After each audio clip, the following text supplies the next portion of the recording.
Dios les bendiga. Que el Señor les continúe bendiciendo. Yo puedo hablar bajito, pero ustedes pueden responder bien, ¿verdad? Dios les bendiga. Están aquí. Vamos, no me dieron tiempo, pastora, yo soy medio manga larga. Vamos a abrir nuestras Biblias en el libro de Génesis. Agradecemos a Dios por la oportunidad que se nos concede, porque sierva inútil soy, pero a Él le ha placido. Amén. Génesis capítulo 1, del 26 al 31.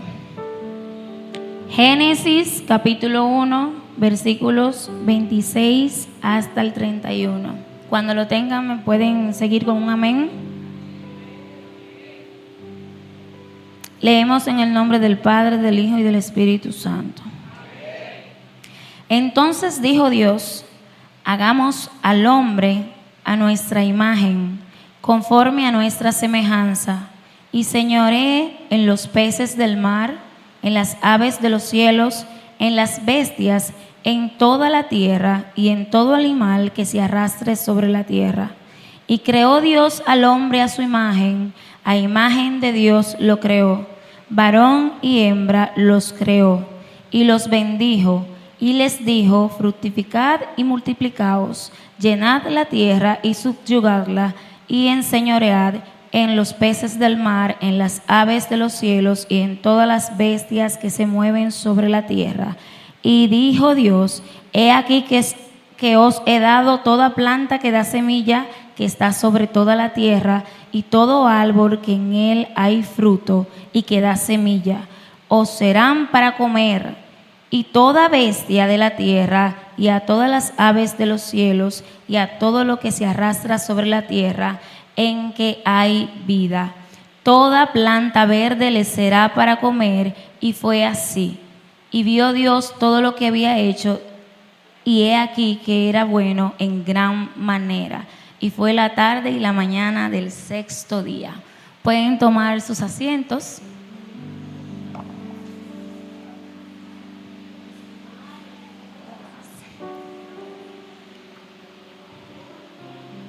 Yo no sé si soy la única que le pasa que por más que se prepare, por más que el Señor le dé un tema al cual hablarle a su pueblo, siempre vive pidiéndole al Señor confirmación antes de pararse aquí delante.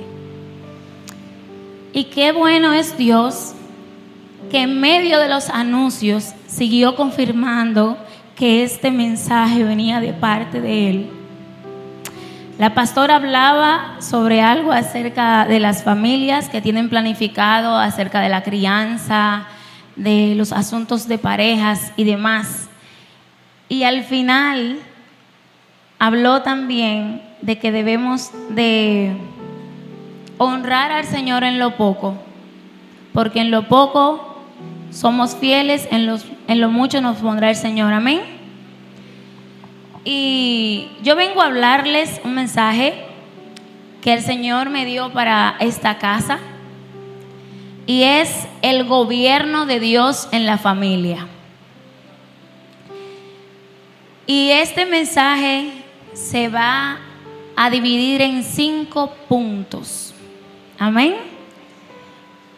Aunque vamos a usar el libro de Génesis como base, me gustaría que me presten mucha atención a las cosas que voy a leer, porque no me voy a parar aquí a tratar de improvisar ni de hablarles nada que provenga de mi carne, porque lo que el Señor me ha dado ya está escrito. Amén.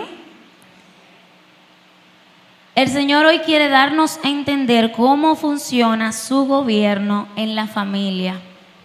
Pero para esto debemos tener claridad en el concepto de gobierno. Y una definición o sinónimo de gobierno es autoridad. Y cuando reconocemos la autoridad de algo o de alguien, es como cuando nos dicen a nosotros que vamos a estar sujetos a la voluntad de alguien más, no a la nuestra. Amén.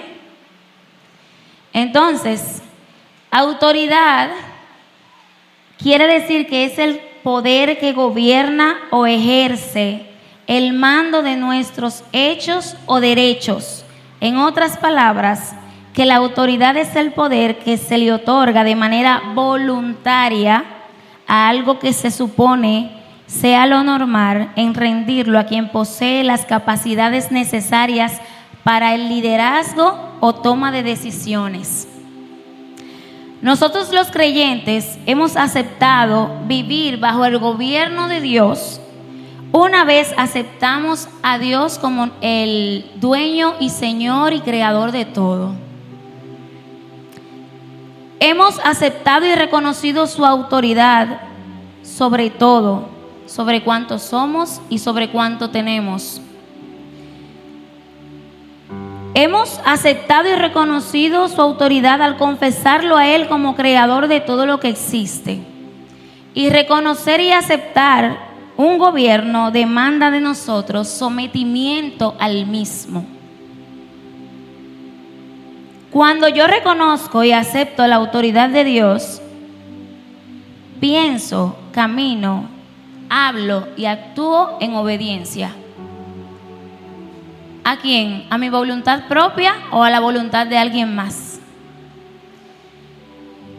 Pero, ¿qué es lo que yo estoy obedeciendo? Lo que yo creo que es correcto hacer, ya que me he vuelto sabia en mi propia opinión,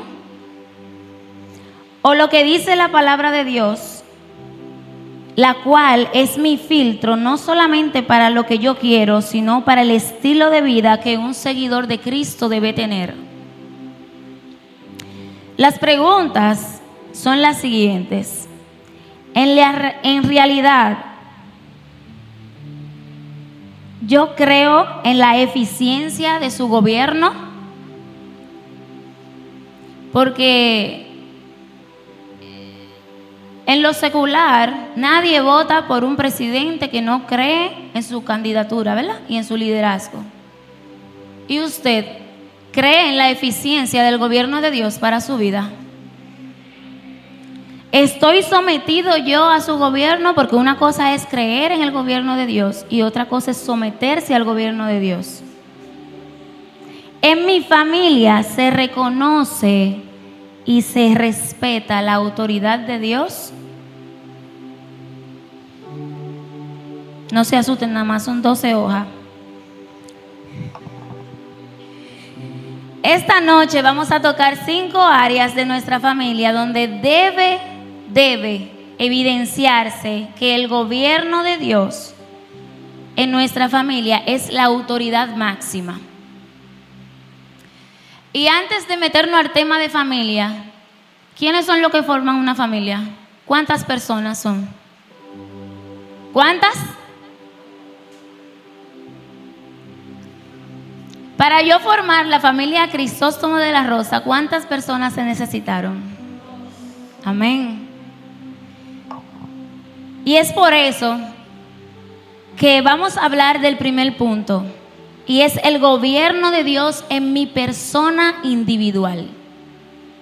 Porque antes de que sea un matrimonio se necesita la individualidad. Y es que cuando hablamos de persona individual nos referimos a lo que represento yo, sin contar mi esposo ni mis hijos. Nos referimos a las decisiones propias que tomamos basadas en nuestros propios conocimientos o experiencias de quién es Dios. Aquí no somos guiados por nadie más, pero tampoco estamos guiando a nadie. Aquí estamos solos en nuestra individualidad con Dios. Y es que según el conocimiento e intimidad que yo tenga del carácter de Dios, así yo voy a pensar, así yo voy a hablar, así yo voy a accionar y tendré prioridades definidas. Y esta es la forma en la que nosotros podemos evidenciar que vivimos bajo el gobierno de Dios. ¿O acaso usted puede dar testimonio de alguien que vive en desorden, de que esa persona da evidencia de que vive bajo la autoridad de Dios?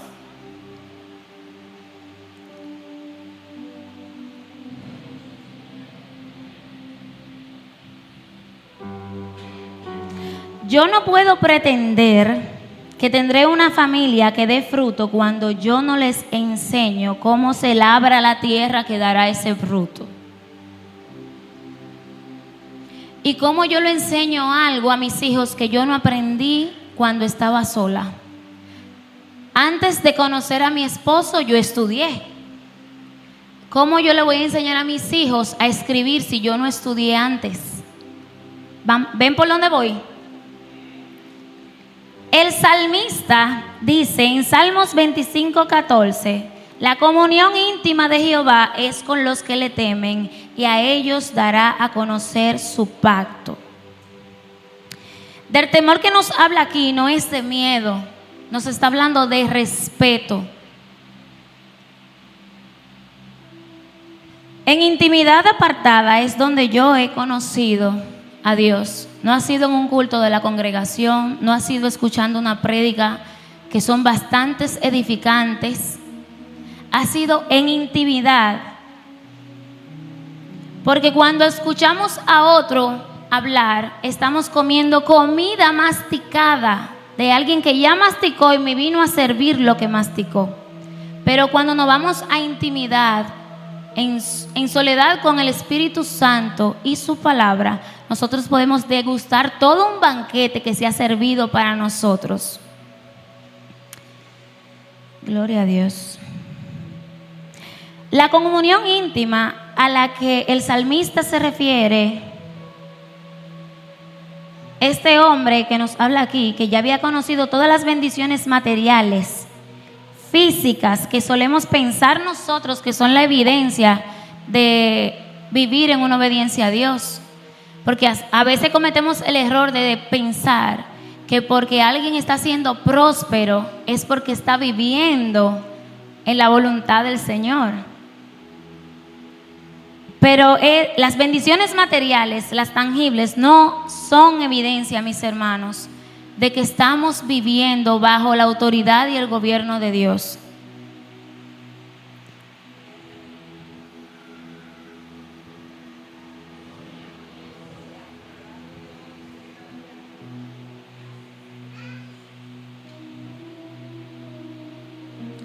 Es por esta razón que solemos vivir agarrando las promesas que dice la Biblia que reciben las personas que viven en obediencia. Aunque no está mal, pero este salmista se refiere a la bendición más grande que el hombre pueda tener, que es la comunión íntima con Jehová y un mayor entendimiento de su pacto. Me está hablando de tener un círculo íntimo con Dios, de que me sea revelado su corazón, su carácter y su santa y bendita voluntad. Yo puedo tener conocimiento de algo, mas no entenderlo. Eso es algo que aquí deben de prestar mucha atención. Yo puedo tener conocimiento de que es un celular, pero no saber para qué se utiliza. Yo puedo tener conocimiento de los versículos bíblicos, pero no digerirlos y mucho menos aplicarlos a mi vida diaria.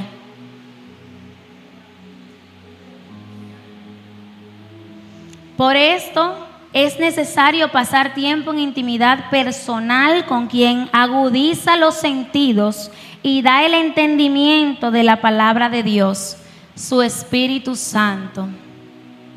Es necesario que procuremos de forma individual entender qué desea Dios con nosotros y para nosotros. De lo contrario, cuando lleguemos al matrimonio, vamos a ser ciegos que guían a otros ciegos. Antes de Dios crear a Eva, porque si usted pensaba que yo había dejado lo que leímos al principio botado, antes de Dios crear a Eva, ya Él tenía comunión con Adán. ¿Usted sabía eso? Hablaba en intimidad con él y le decía cómo hacer las cosas, y Adán obedecía. No lo digo yo, eso usted lo puede leer en Génesis 2 del 15 a 17. Gloria a Dios. Y vemos que después hay una Eva haciendo cosas que Dios le pidió a su marido no hacer. que fue comer del árbol de la ciencia del bien y del mal. Quienes viven según su propia voluntad no han conocido ni entendido quién es Dios. Adán conocía la voluntad de Dios mientras estaba él solo. Pero luego se dejó llevar por la voluntad de Eva. ¿Y cuál era la voluntad de Eva? Descubrir lo que la serpiente le estaba diciendo que ella podía conocer si comía de ese árbol. Y aunque este no es un estudio para nosotros profundizar y buscar quién fue el culpable entre Adán y Eva, quién indujo a quién, podemos ver a un hombre que no comunicó ni enseñó a su esposa lo que había aprendido en intimidad con Dios. A quien Dios habló directamente antes de crear a Eva en Génesis 2 del 15 al 19 fue Adán, mis hermanos. A Adán fue que Dios le habló directamente antes de crear a Eva. Desde el huerto del Edén, Dios está estableciendo al hombre como cabeza de casa y a la mujer como su ayuda idónea. Esta historia nosotros la tenemos aquí registrada, es para cogerla de ejemplo de cómo inicia el gobierno de Dios en nuestra familia. No es para nosotros ponernos a debatir si por el pecado de Adán y Eva es que nosotros hoy contamos todos como pecadores, o si Dios, sabiendo que ellos iban a pecar porque Él los creó. Lo tenemos aquí es para nosotros ver cómo el Señor quiso desde el inicio establecer su gobierno en la familia.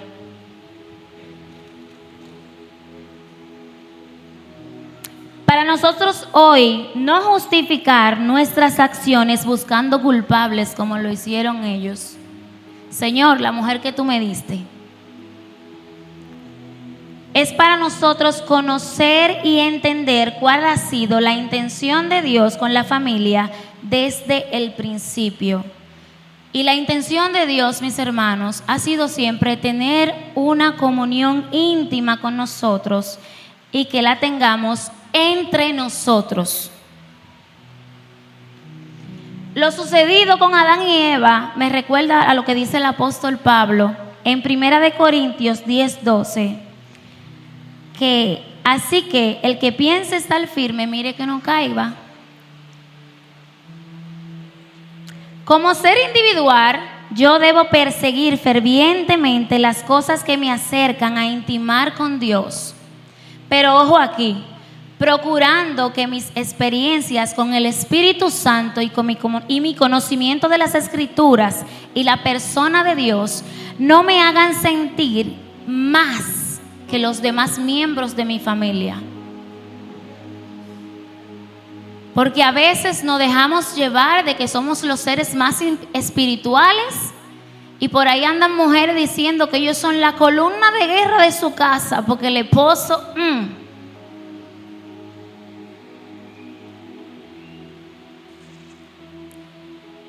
Gloria a Dios.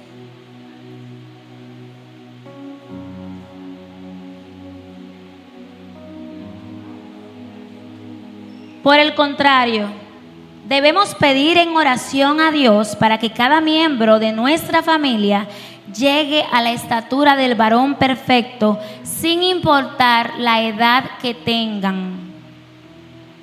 El gobierno de Dios en mi persona individual será evidente con lo que yo doy a mi familia, lo que ellos reciben en la intimidad de nuestro hogar, de mí como persona. Eso, mis hermanos, habla más alto que mi conducta delante de los demás o en la congregación. Porque en la congregación todos podemos honrar a nuestros esposos o esposas, podemos tener una conducta apropiada con ellos o con nuestros hijos, pero en nuestros hogares ser peores que cualquiera que nunca ha conocido a Dios. Con mis palabras, mis acciones y actitudes, ¿puede mi esposo y mis hijos testificar que yo soy una persona que vive en obediencia a la autoridad de Dios? Hágase usted esa pregunta. Evalúese ustedes mismos. Hay un dicho popular que dice que nadie puede dar lo que no tiene. ¿Tiene usted establecido el gobierno de Dios en su vida personal? Pues este será evidente en lo que reciben los demás de ustedes. Si ustedes están llenos del poder transformador del Espíritu de Dios, van a tener palabras de sabiduría, van a evidenciar el fruto del Espíritu y estarán llenos de un entendimiento claro de las Escrituras. Usted podrá ser de bendición a quienes le rodean y será entonces una guía correcta para establecer el segundo punto, que es el gobierno de Dios en su matrimonio.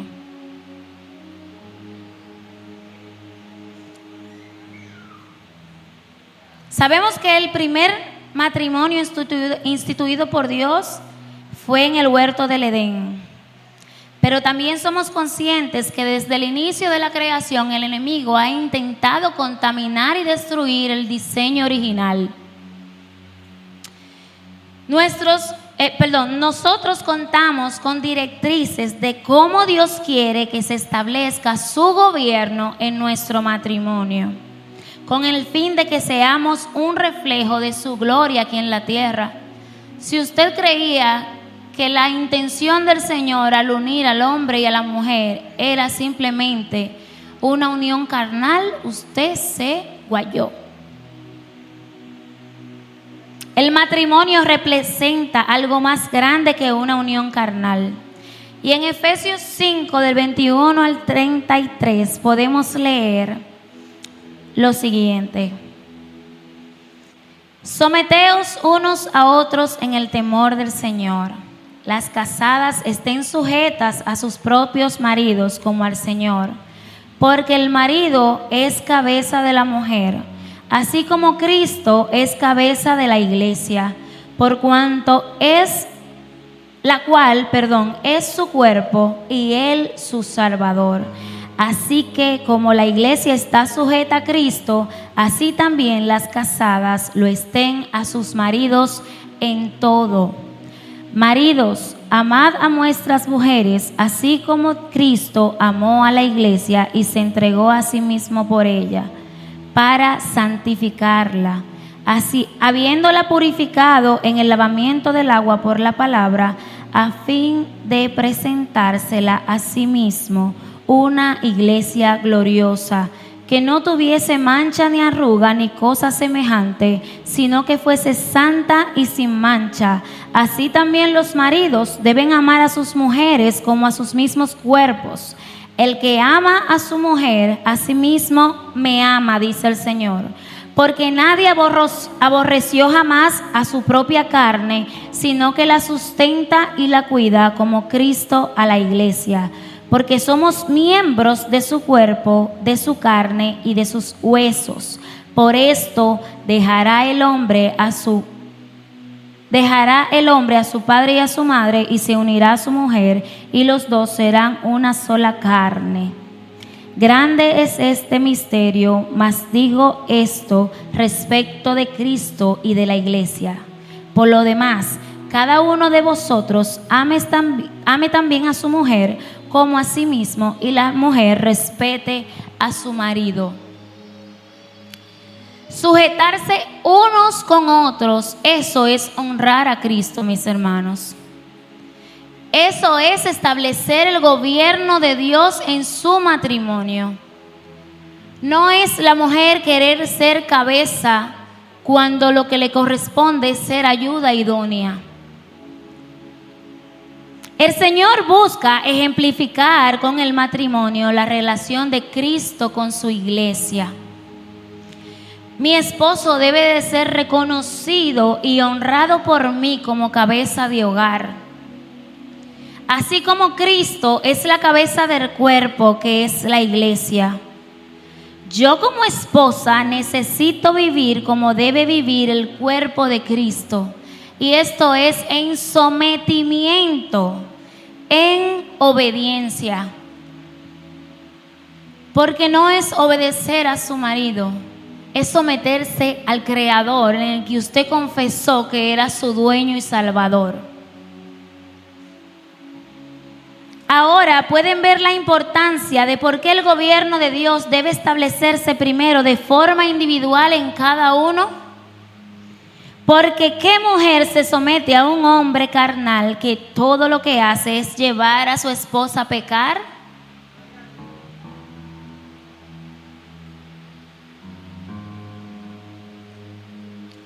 El hombre debe evidenciar una vida de sometimiento a Dios y si lo hace, aún sin pedirlo, recibirá respeto y honra de su esposa. No tendrá que imponerse, no tendrá que imponer una autoridad como cabeza de hogar, porque es un hombre que evidencia estar sometido a la autoridad de Dios. Y una mujer sometida a la autoridad de Dios reconoce la autoridad de su esposo como cabeza de hogar.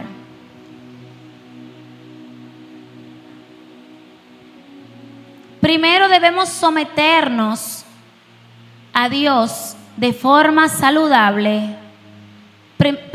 Primero debemos someternos a Dios para de forma saludable someternos los unos con los otros. Esto es mostrar sabiduría y coherencia con lo que nosotros testificamos que hemos creído. El salmista dijo en Salmo 111:10, el principio de la sabiduría es el temor de Jehová, buen entendimiento tienen todos los que practican sus mandamientos. Si ambas partes estamos sometidos en obediencia, es difícil cumplir el propósito por el cual el Señor nos unió. Eclesiastés 4:12 dice, y si alguno prevaleciere contra uno, dos le resistirán, y cordón de 3 dobleces no se rompe pronto. Esto lo que quiere decir es que alguien que está solo puede ser atacado y vencido. Pero si son dos y se ponen de espalda con espalda, vencen. Mejor todavía si son 3, porque una cuerda triple se rompe. Es muy difícil de romper. A veces leemos este pasaje y creemos que es una tercera persona. Es mi mamá que yo voy a ir a buscar consejería porque me está llevando mágaro en mi casa y yo no sé cómo lidiar con ese hombre. O es la pastora que va a ir a intervenir porque yo no aguanto a esa mujer. Es Dios, mis hermanos. Podemos buscar ayuda de todo tipo, pero si no nos sometemos de manera individual al gobierno del Señor, jamás podremos someternos en unión matrimonial los unos con otros. ¿Cuál es el tercero en la ecuación del matrimonio de los que están aquí? Su ego, su habilidad que le permite ser el más desenvuelto en muchas áreas de su matrimonio y tener la mayor sabiduría, y ya por eso usted se cree que el matrimonio es usted que lo debe de regir según su propia sabiduría, su intelecto o su humanidad, o es Dios y su palabra. Ese tercer integrante del cordón de 3 dobleces de su matrimonio es Dios y su palabra, estableciendo ahí su gobierno. Cuando Dios está en la ecuación, la unión es más fuerte. Cuando yo entiendo que no se trata solamente de una unión carnal, sino espiritual, es más difícil para que el enemigo se meta y pueda contaminar, porque cuando uno de los dos flaquea, el otro está para sostenerle. ¿Acaso usted se parte un brazo y no va a la emergencia para que se lo enyesen?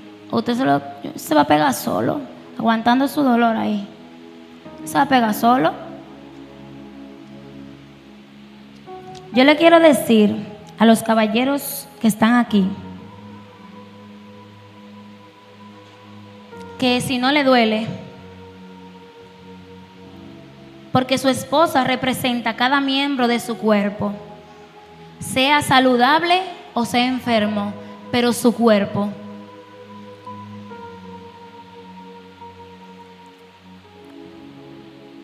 ¿Usted la deja morir o usted la lleva al hospital? ¿Solo la reconoces para decir que está sometida a tu autoridad como cabeza o la reconoces para restaurarla? Estoy hablando con la cabeza de hogar. ¿Reconoces a tu esposa para decir que ella está sometida a tu autoridad como cabeza o la reconoces para restaurarla? ¿Acaso está usted olvidando que cuando una persona sufre un ACV, un derrame, un accidente cardiovascular, como usted lo conozca, se le muere parte de su cuerpo? ¿Pero dónde comenzó el fallo? Aquí. Estoy hablando con usted, ¿verdad?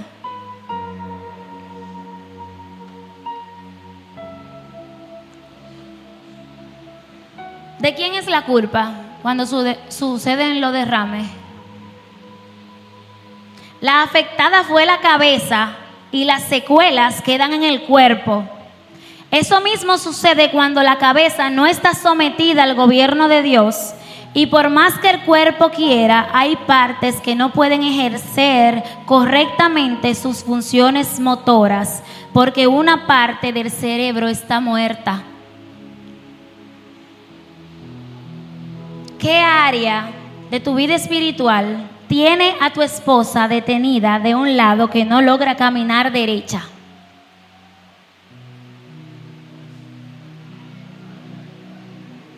¿Qué área de tu vida espiritual tiene a tu esposa con parte de su vida espiritual estancada?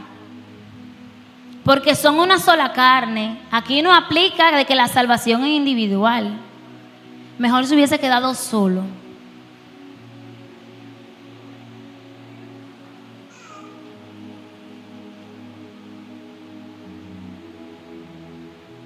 Recordemos que somos una sola carne.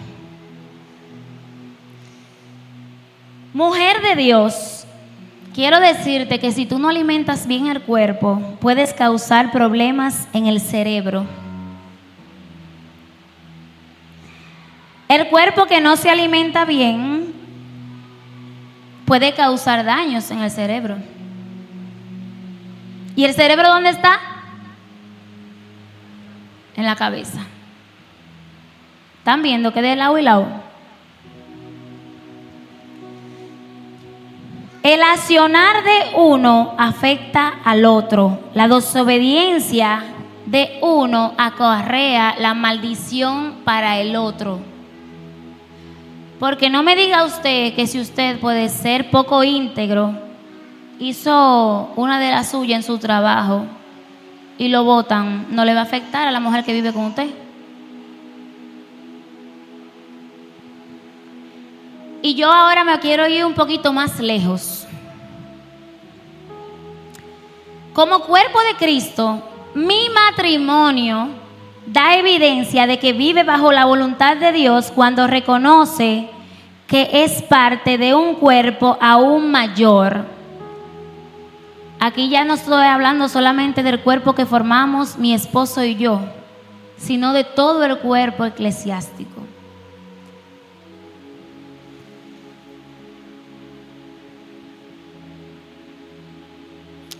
En este caso, estoy hablando de cuando yo sé que otro matrimonio está pasando por situaciones que ameritan ayuda.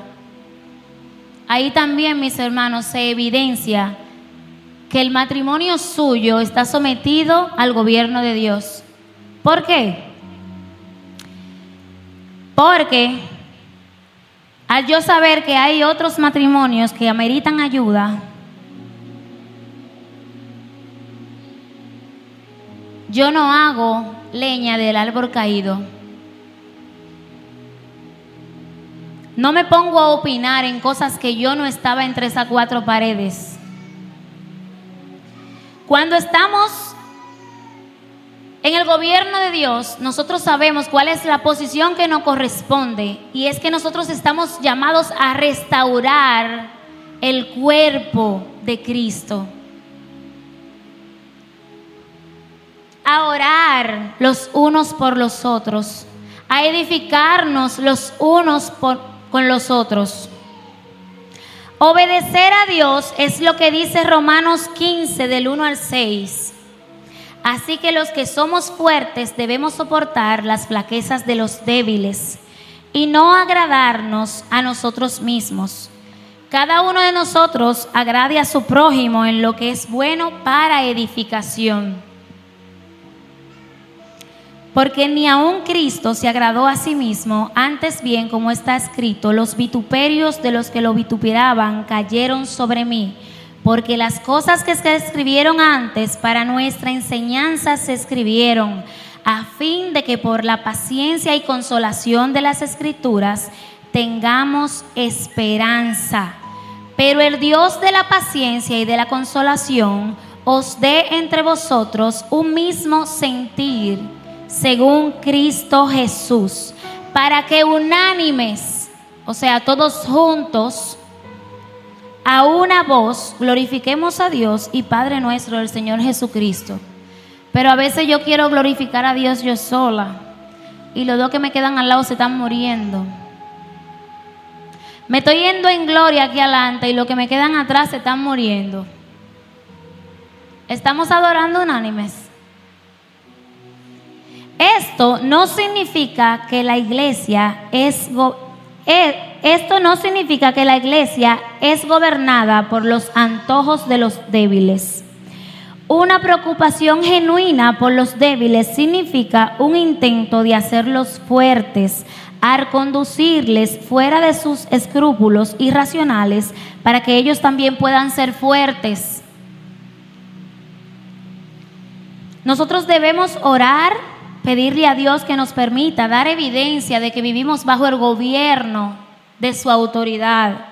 Es decir, usted debe de orar: Señor, permíteme ser edificación para ese matrimonio que yo sé que tiene mucha situación. El gobierno de Dios es evidente en mi matrimonio cuando nosotros no solamente velamos por nosotros mismos, sino que también velamos por las demás parejas que forman parte del cuerpo de Cristo, lo cual solemos olvidar en muchas ocasiones. A las que tienen esposo inconverso o descarriado, solamente les voy a decir lo que dice Primera de Pedro 3 del 1 al 2. Asimismo, vosotras mujeres, estad sujetas a vuestros maridos, para que también los que no creen en la palabra sean ganados sin palabra por la conducta de sus esposas, considerando vuestra conducta casta y respetuosa. Y es que una vez que entendemos y establecemos en obediencia el gobierno de Dios en nuestro matrimonio, este se extiende a todas las áreas de nuestras vidas, incluyendo nuestra intimidad.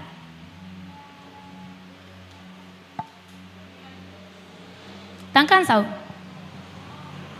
¿Se quieren ir?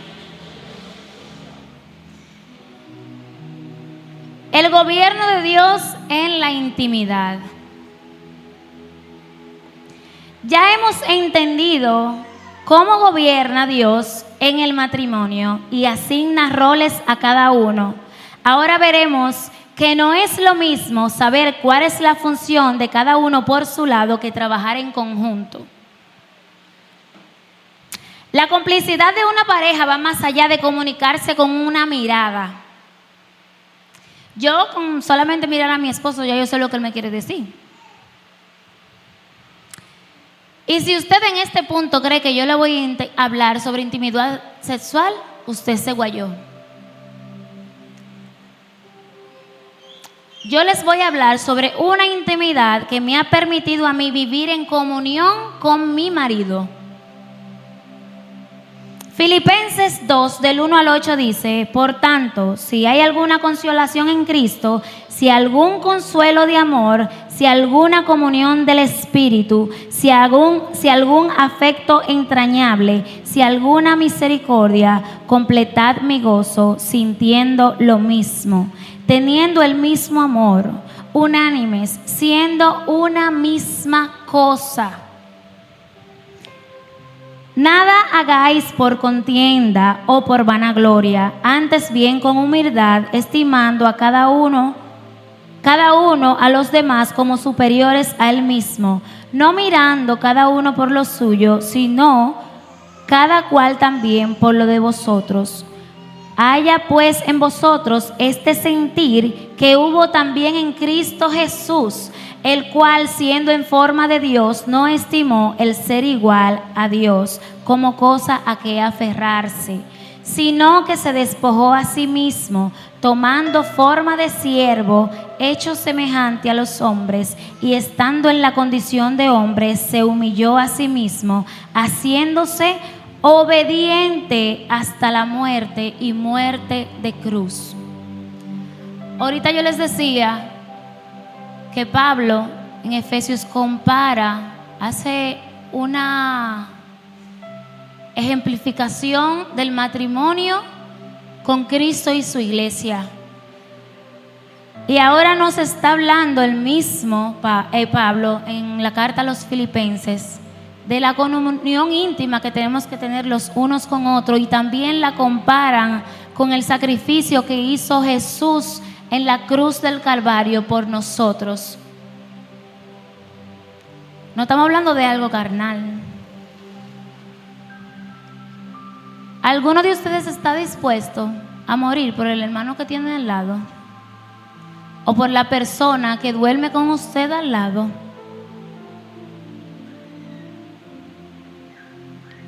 El que está enamorado va a decir que sí. Ahora, en el momento de la verdad, ahí es que se conoce quién es quién. Nuestra comunión como pareja es que estemos de acuerdo en un mismo sentir, en un mismo espíritu, un mismo propósito, un mismo plan de vida, tanto espiritual como terrenal. No es que usted va a agarrar y se va a consagrar una semana. Yo no sé tu propósito, comunícame lo que tú y yo somos una sola carne.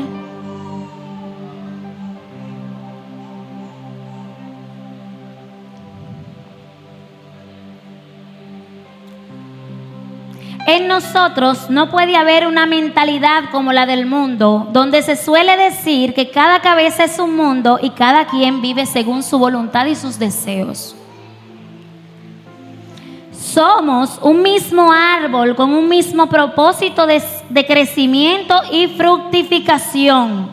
No podemos dar frutos solamente en una rama del árbol que se llama matrimonio, Para esto es necesario vivir según la palabra de Dios. La misma nos dice en Amós 3:3: ¿andarán dos hombres juntos si no se han puesto de acuerdo?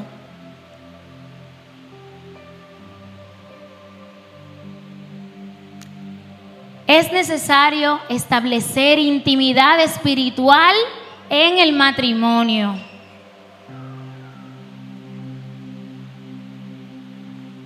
Usted tiene una pareja que está saciada carnalmente, pero espiritualmente está seca. Porque usted anda velando solamente por sus intereses personales. Eso es como cuando una mano se está disecando de un cuerpo, ya sea porque se fracturó o tiene una lesión. Yo he visto personas que le han dado un machetazo y como que se le seca ese bracito, pero el cuerpo sigue normal. Así que usted quiere andar en el mundo espiritual. Recordemos que somos una sola carne. Y es que sin establecer este tipo de intimidad en el matrimonio, no podemos dar frutos de calidad en el cuarto punto, que es el gobierno de Dios en la crianza. Si no estamos de acuerdo, mi esposo y yo, ¿qué vamos a criar? ¿Cómo van a salir esos muchachitos? Cuando una pareja establece el gobierno de Dios en su casa, esto se evidencia en la forma en la que éste ejerce su maternidad o paternidad. Siendo conscientes de qué quiere Dios en esa área de sus vidas. Nosotros no podemos ejercer una crianza desde la perspectiva bíblica si no conozco a Dios como Padre. El conocer quién es mi Padre me hace a mí adquirir un sentido de pertenencia. Usted entra a la casa de su mamá y su papá y abre la nevera, bebe jugo si hay, se come la comida que ponen en la mesa, a veces está sin preguntar. Porque usted conoce quiénes viven en esa casa. Ustedes conocen a sus padres. Entonces, cuando nosotros conocemos a Dios como Padre, adquirimos sentido de pertenencia y eso nos hace a nosotros criar niños que crezcan sabiendo dónde pertenecen y a quién pertenecen. Porque si usted sabe de dónde usted viene, usted le va a instruir a su hijo de dónde él viene. Hay hijos que prefieren estar en la casa de la abuela y no en casa de sus padres. No porque la abuela los consiente, porque eso es lo que solemos decir. No, porque ella lo malcría y a él le gusta estar en casa de mi mamá.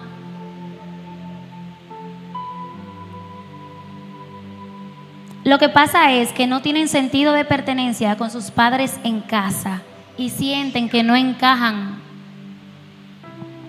Conocer la paternidad de Dios nos hace saber quiénes somos, de dónde venimos, con qué propósito fuimos concebidos, cuáles son los beneficios que disfrutamos por ser hijos. Esos beneficios no los disfrutan los sobrinos, ni los hijos de la vecina, ¿verdad que no? El juguete que usted compra para su hijo no es el mismo que usted le compra al sobrino. ¿Verdad que no? La ropa que usted le compra a su hijo no es el mismo que usted le compra al de la vecina. Entonces, nosotros sabemos cuáles son las cosas que alegran o entristecen a nuestro Padre, porque le conocemos. ¿Y por qué hay mucha gente que anda contristando el espíritu? Porque no le conoce.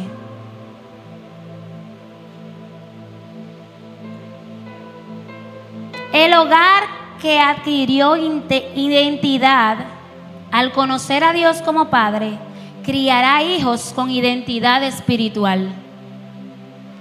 El matrimonio que conoció la identidad de Dios como Padre va a criar hijos con identidad espiritual.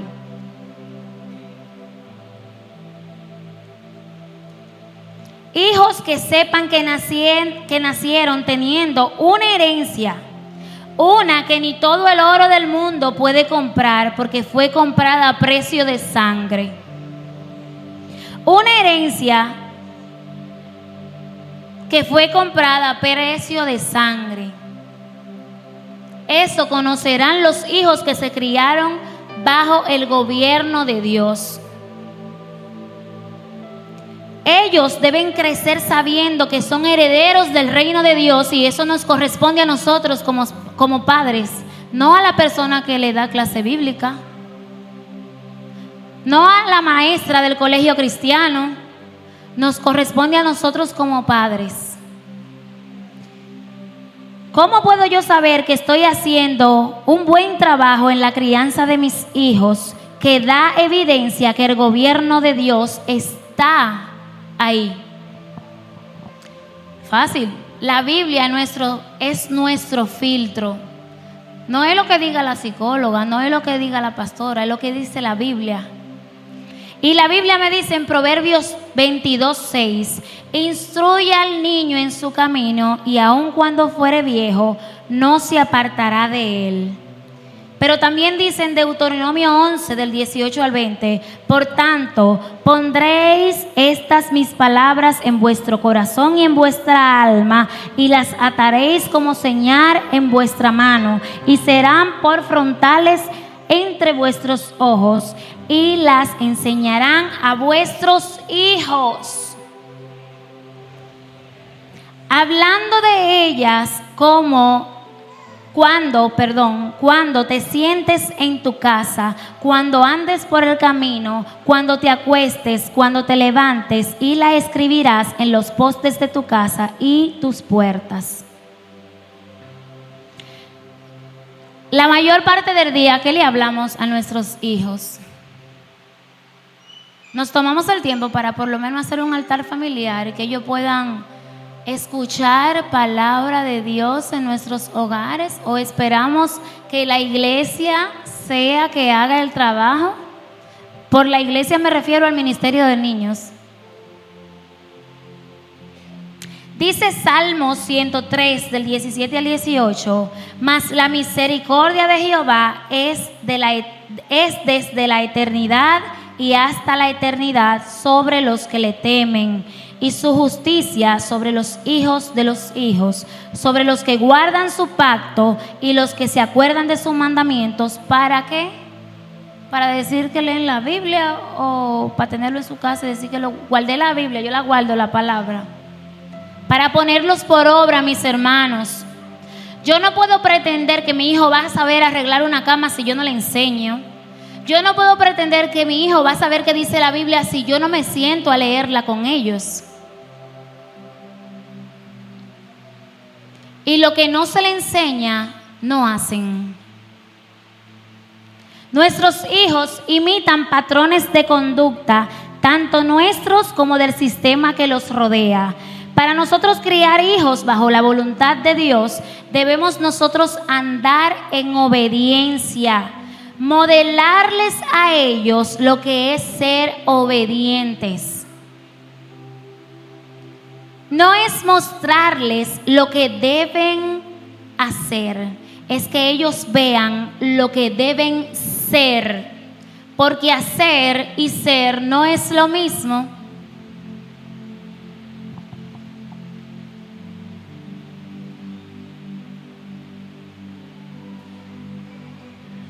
Es que nuestros hijos vean lo que deben ser, porque somos imitadores ¿de quién? Los padres de nuestros hijos son imitadores ¿de quién?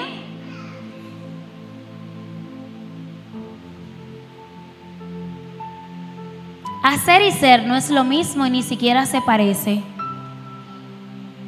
Para nosotros ser solamente se puede lograr con ayuda del Espíritu Santo.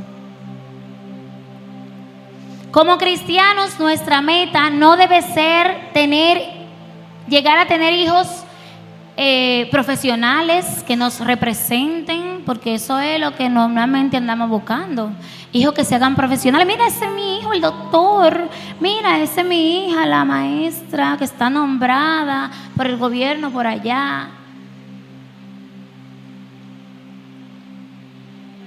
Nuestra meta como padres debe ser tener hijos que sean conocidos en el reino de los cielos.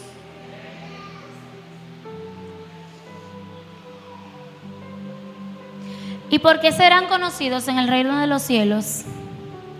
Para cuando el Señor le diga, está pasando ahorita, no, tú no vas, es para acá. Devuélvete, es por aquí que tú vas, no es para arriba, no, por aquí. Nuestra meta debe ser que sean reconocidos en el reino de los cielos por tener una identidad de siervos de Cristo. Nuestra meta debe ser criar hijos que den fruto, que deleite al Señor y no a los hombres. Hijos que estén bien cimentados en la palabra aún a su temprana edad. Para que sean como Daniel, que sin importar las circunstancias, siendo un adolescente, lejos de su pueblo, lejos de su familia, pero con cimientos fuertes, con conocimiento de lo que se le enseñó, no se contaminó con la comida del rey. Porque Daniel tenía convicción y tenía fundamento. ¿Y nuestros hijos, mis hermanos? Los estamos lanzando al mundo, a un sistema donde los hijos de los no creyentes son los que le están instruyendo y se pueden contaminar con cualquier lasaña. Dejemos de criar hijos ñoños espirituales. Muchas veces creemos que están muy pequeños para ellos entender, y otras veces porque ni nosotros mismos nos estamos alimentando correctamente. Y es por eso que llegan hasta los 12 años y todavía siguen bebiendo leche en biberón. Porque tienen padres de 35 y 40 que beben leche en biberón.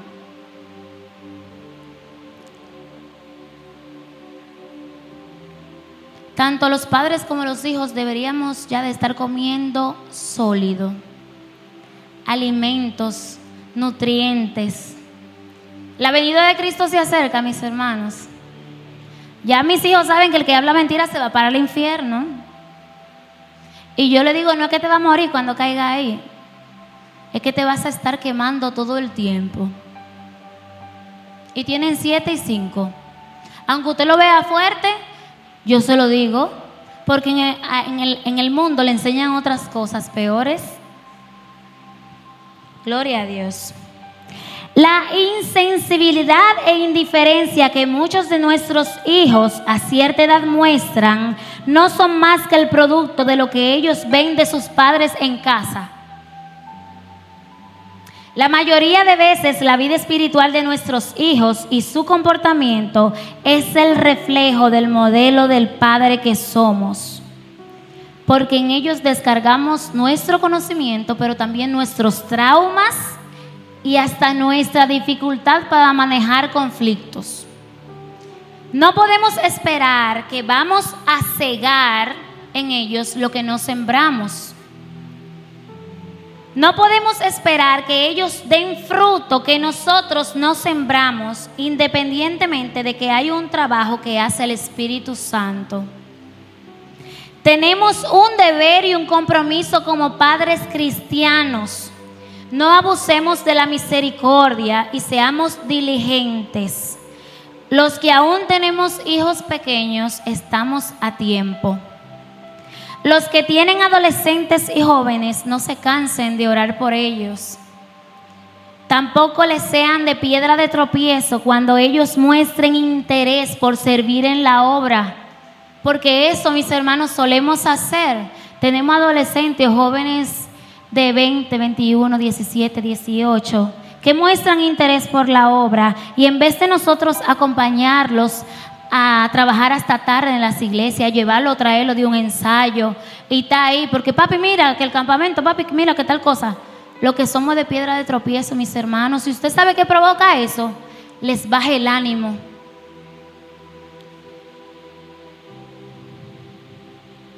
Nosotros somos quienes con palabras y acciones le bajamos el ánimo.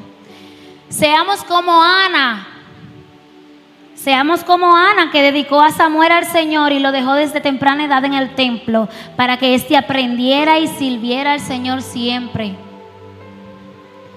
Enseñémosles a nuestros hijos a ser diligentes desde su temprana edad. Los hijos míos lloran porque si no le dan 5 pesos para la ofrenda, me hacen un show. Hay que enseñarle a nuestros hijos. No le voy a decir que siempre fue así, porque le daban lo de la ofrenda y querían ir a comprarlo de bolón antes de que empezara el culto. Tuvimos que enseñarle que es para la ofrenda, para el Señor, para la obra, ¿verdad? Tenemos que enseñarle a nuestros hijos a ser diligentes,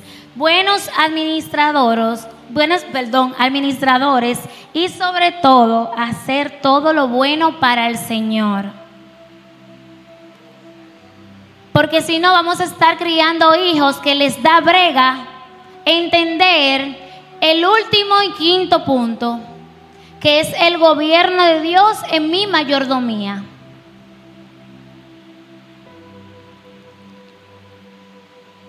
El Señor colocó a Adán, porque si usted creyó que ya salimos de Génesis, estamos ahí todavía. El Señor colocó a Adán para que administrara toda su creación. Y esto mismo enseñó a Adán a sus hijos: a labrar la tierra, a bregar con los animales. Dice Génesis 4, del 3 al 4. Y aconteció, andando el tiempo, que Caín trajo el fruto de la tierra, una ofrenda a Jehová, y Abel trajo también de los primogénitos de sus ovejas lo más gordo de ellas. ¿Qué fue lo que llevaron? Ofrendas, ¿verdad?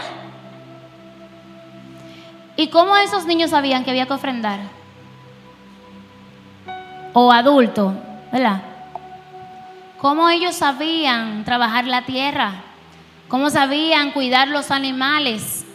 Porque se lo enseñó su papá. Y ya llegó la edad donde ellos se presentaban solos ante Dios con sus ofrendas. Nuestros hijos aprenderán lo que nos ven a nosotros hacer. Caín y Abel no se inventaron esos trabajos ni el sacar una ofrenda. Hicieron algo que alguien hacía mucho antes de que ellos nacieran. ¿Cómo puedo yo enseñar a mis hijos algo que yo no sé? O querer que ellos hagan algo que yo no hago. Adán les enseñó a sus hijos cómo se trabajaba y también les enseñó a sacar la mejor parte, y les enseñó que la mejor parte de su trabajo o servicio era para Dios. Gloria a Dios. Nosotros debemos hacer lo mismo, sabiendo que hay una parte que le corresponde al Espíritu Santo. Lo vengo repitiendo hace rato. Hay un trabajo que nos compete a nosotros en ser diligentes, porque conocemos la palabra de Dios, ¿bien? Y hay un trabajo que le compete al Espíritu Santo de Dios.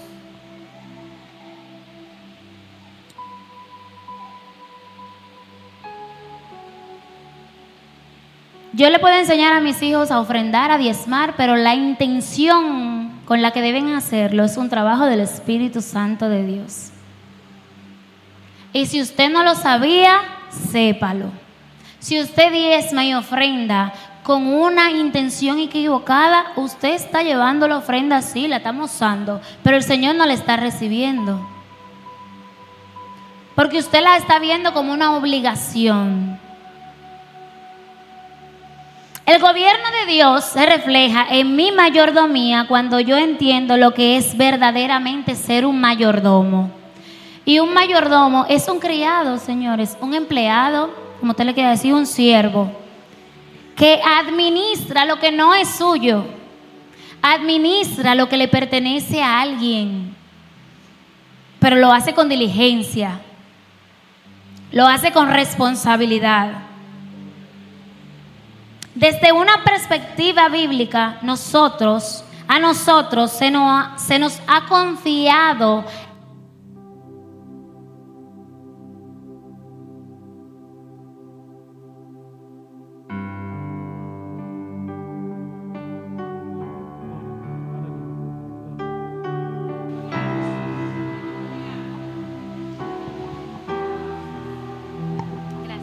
Gloria a Dios.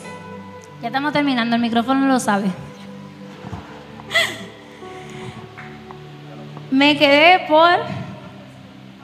Sí.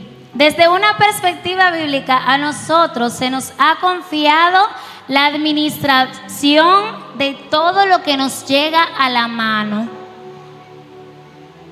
Y cuando decimos todo es todo, de nuestro tiempo, nuestro trabajo, nuestras finanzas, nuestra familia, nuestros dones, nuestros talentos. En nuestra mayordomía, en cada una de estas áreas podemos dar evidencia si hemos establecido el gobierno de Dios o si vivimos de acuerdo a nuestra voluntad y deseos. La esencia de la mayordomía es la responsabilidad de administrar los recursos de la vida para la gloria de Dios, no para el gusto mío, el placer carnal mío, es para la gloria de Dios, reconociéndolo a Él como proveedor de todo lo que poseemos. Usted puede pasarse 18 horas trabajando por un sueldo y ese sueldo a usted no le pertenece. Porque si usted respira, camina, siente y padece, es por la gloria de Dios que lo sostiene. Si usted tiene un empleo, fue porque el Señor permitió que usted tuviera un empleo. Pero porque creemos que pasamos 18 horas trabajando, nos cuesta apartar la ofrenda y el diezmo, porque eso es mucho dinero. Yo tengo mucho problema.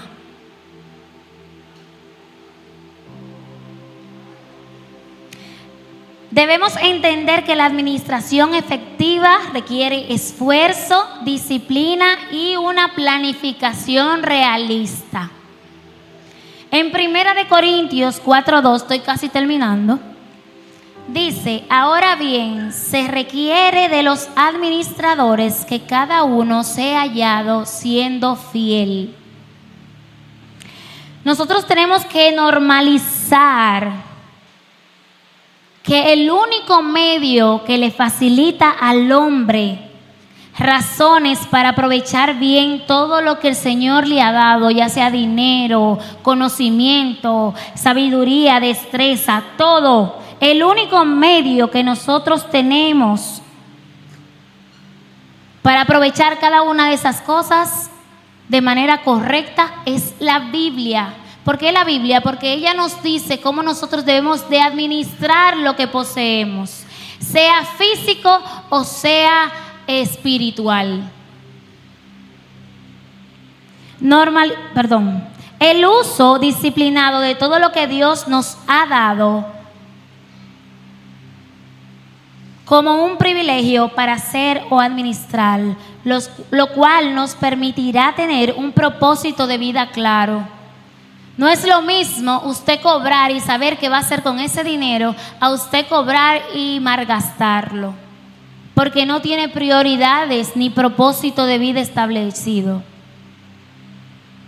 Nuestro conocimiento de las Escrituras debe reflejarse en nuestra vida cotidiana, en nuestro estilo de vida y en la forma en la que administramos cada una de las áreas de nuestra vida, sea individual como en pareja. No solo se trata de mostrar que somos buenos administradores. ¿Por qué? Porque hay gente que cree que con estar ocupado todo el tiempo está administrando bien su tiempo. O hay gente que cree que porque la hermana Rosa, un ejemplo, tiene todo el día libre y nada más tiene tiempo para cuando se le solicita algo en la iglesia, estoy aquí. Esa es una mujer desocupada. Esa no administra bien su tiempo, por eso que ella siempre está disponible para cuando la llaman. Lo que pasa es que Rosa ha priorizado su tiempo para el Señor. Sin embargo, Julia, que es la que está todo el tiempo ocupada, nunca tiene tiempo para el Señor. Aún esté trabajando en la obra. Porque esa es otra cosa. A veces estamos tan ocupados en la obra del Señor que ocupamos el tiempo de intimidad con el Señor. Trabajamos en la obra, pero no conocemos al dueño de la obra ni nos interesa. El Señor nos pedirá cuenta de qué hicimos con lo que se nos entregó, en qué invertimos sea nuestro dinero o sea nuestro tiempo, qué cultivamos en nuestros hijos y con qué integridad y obediencia nos manejamos en la única vida que se nos ha otorgado. Porque si usted piensa que usted es como los gatos que tiene 7 vidas, usted se guayó. De esta vida usted va a dar cuenta. Hay gente que debe cambiar la oración. Porque la oración es, dame, quiero, necesito, Señor, permite esto, permite aquello. Hay que cambiar la oración por, Señor, permite que yo te honre en lo poco que me das.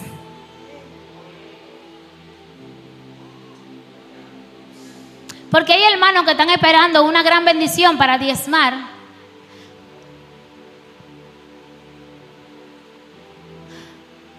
Cuando yo me casé, mi esposo no tenía trabajo. Sí, yo soy una loca, yo me casé sin ese hombre estar trabajando y duró 1 año sin trabajar, el primer año de casado. Y él llevaba 50 pesos de diezmo, orgulloso, feliz.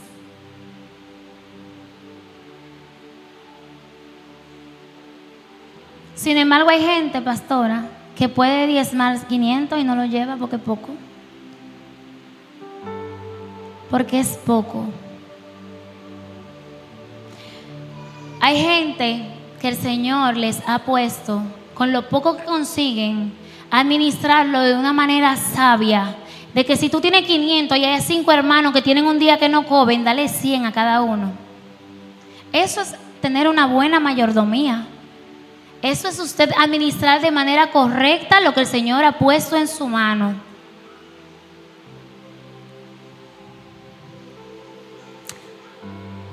Comiencen a orar para que el Señor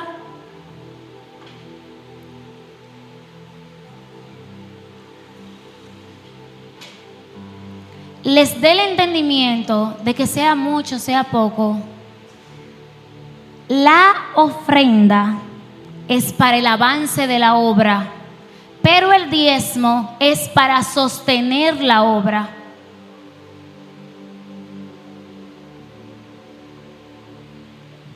Su gobierno es evidente en nuestras vidas cuando nosotros nos complace en lo que promueve el Evangelio.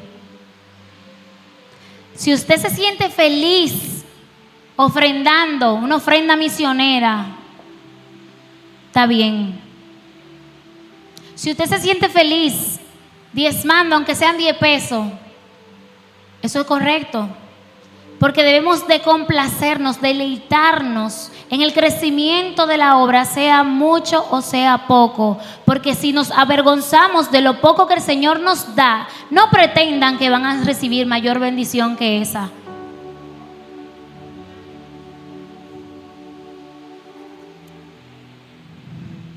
Comiencen a orar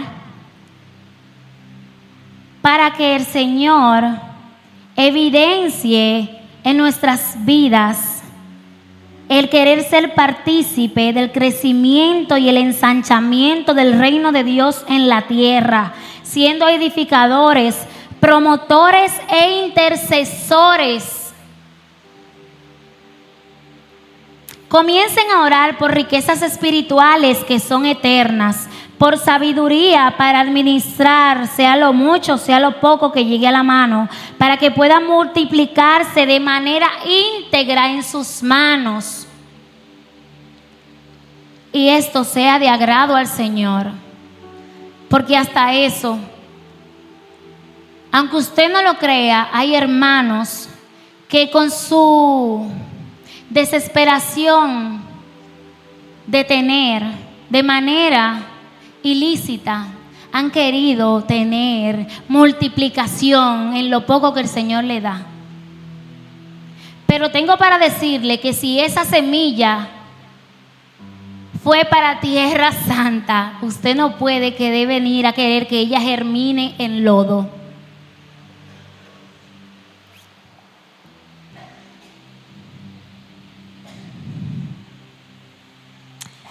Y para terminar, les termino diciendo, dígale al Señor, no deseo riquezas para trabajar en tu obra, deseo que mis manos puedan producir lo que es suficiente para ti y que mi ofrenda halle gracia en tu presencia, así como Abel halló gracia.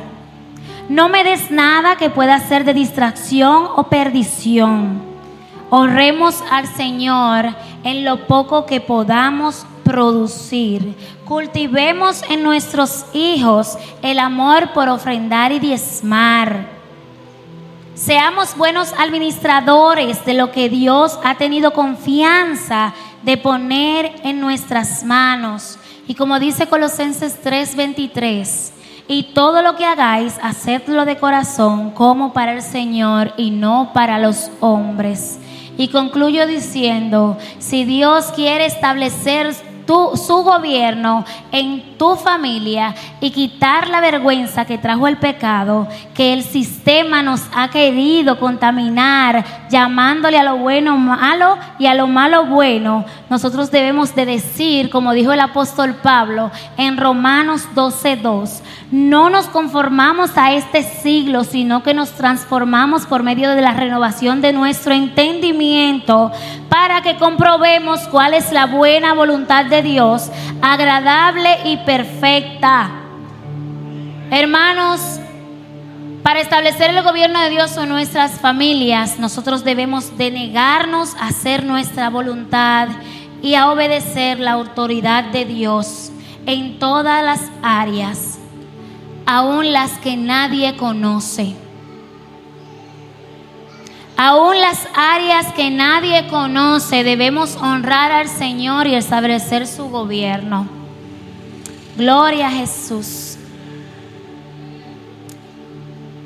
Que el Señor les continúe bendiciendo. Dios les bendiga.